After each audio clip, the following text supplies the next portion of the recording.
Hi, my name is Charlie, and I'm starting a new little review series on media called Lukewarm Takes. Today's feature is going to be about the Roger Corman autobiography, How I Made 100 Movies in Hollywood and Never Lost a Dime. 100 movies is actually an underestimate. I think he's pushing 300 from the time of this book, which goes from the 1950s. He really got started in the 60s through the 90s. Amazing book. I really thought Roger Corman was like a schlock master, kind of like Lloyd Kaufman, who I also have his book as well, so maybe I'll be wrong about him as well. But he really made the low-budget movies that brought in youth and embraced youth and ripped from the headlines and like stuff that people cared about. Like, it was visceral. And I don't have much experience with his movies, but this book makes me want to gain that. So he goes through not only his production stuff, because he really started out as a director of low-budget stuff. And then he moved on to New World releasing and owning his own companies and being more of a producer, but he still has his hands in every creative aspect and empowering really young filmmakers right out of college to do their own thing. So Martin Scorsese, Francis Ford Coppola, Jonathan Demme, Jack Nicholson, they all got their start with this guy.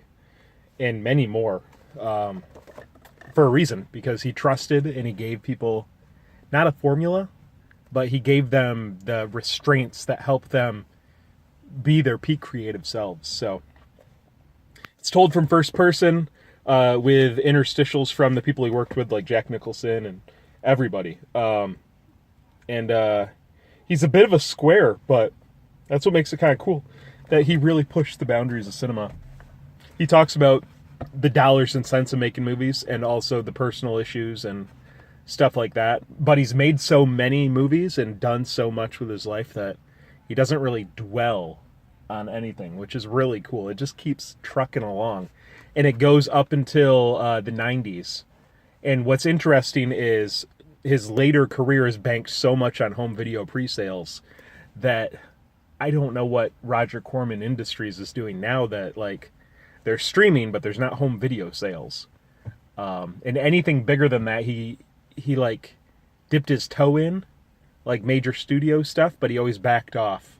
And he shows a little bit of regret at the end, maybe not taking that next step to be like the acclaimed director instead of doing like staying in his lane, which getting bigger killed a lot of side studios. So it was probably the right thing, but that twinge of regret there is really interesting. So definitely recommend the book. It's 230 pages, a fast read though. You're going to want to stay with it. I got some other movie making books and autobiographies coming up, so excited to see how they compare. This was great, and I recommend it to anyone that loves movies, even if you're not too familiar with the Roger Corman brand.